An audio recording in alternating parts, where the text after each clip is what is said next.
Hi, Iris Grimm here with CultivatePhysicianLeaders.com, where we prepare physicians for leadership.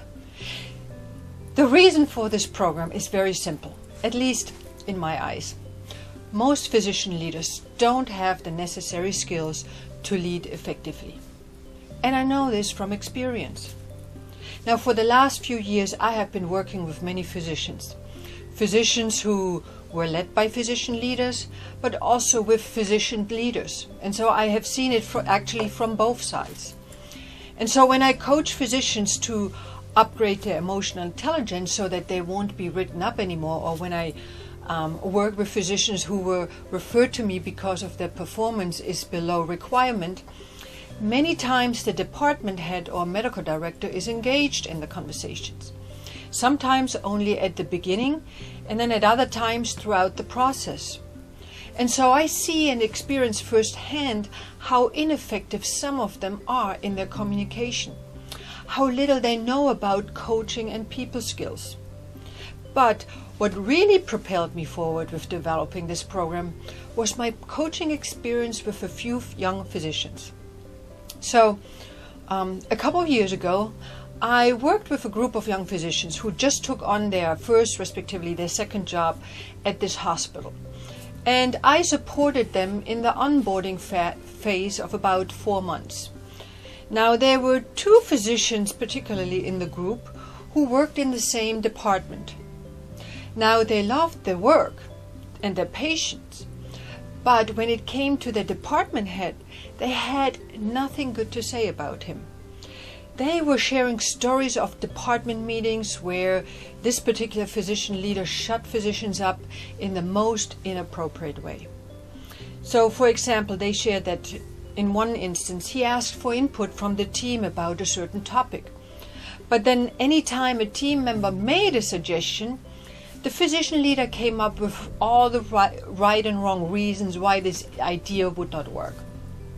And so after just a few minutes, the meeting was over. Everyone shut up and basically said, screw it all.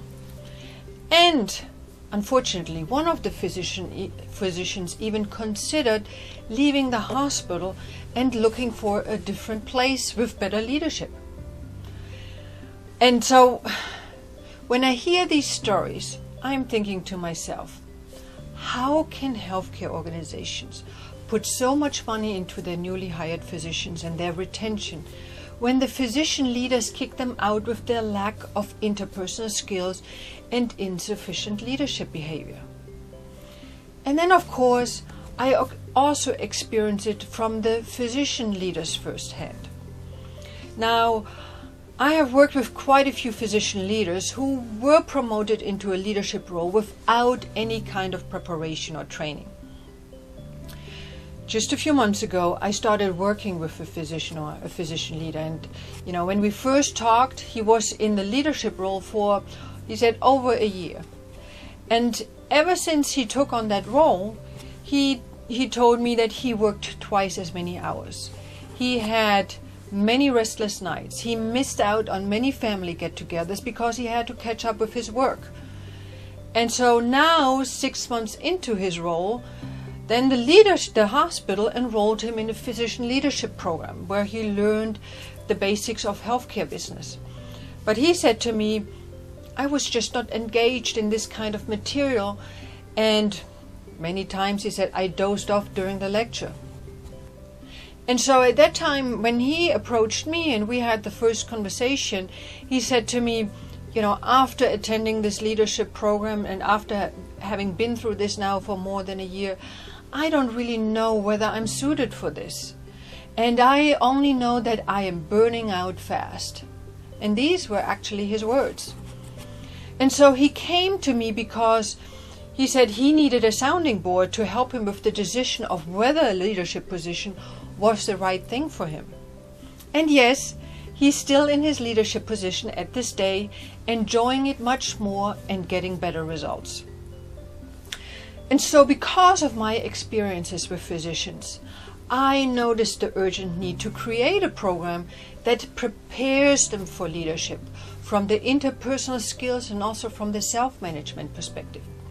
You see, most physician leaders may have the knowledge, but they don't have the feel. They have the business facts, but they don't have the compassion. They have the clinical skills, but they don't have the self-management. And this will change when you enroll your physicians in the Physician Leadership Preparation Program.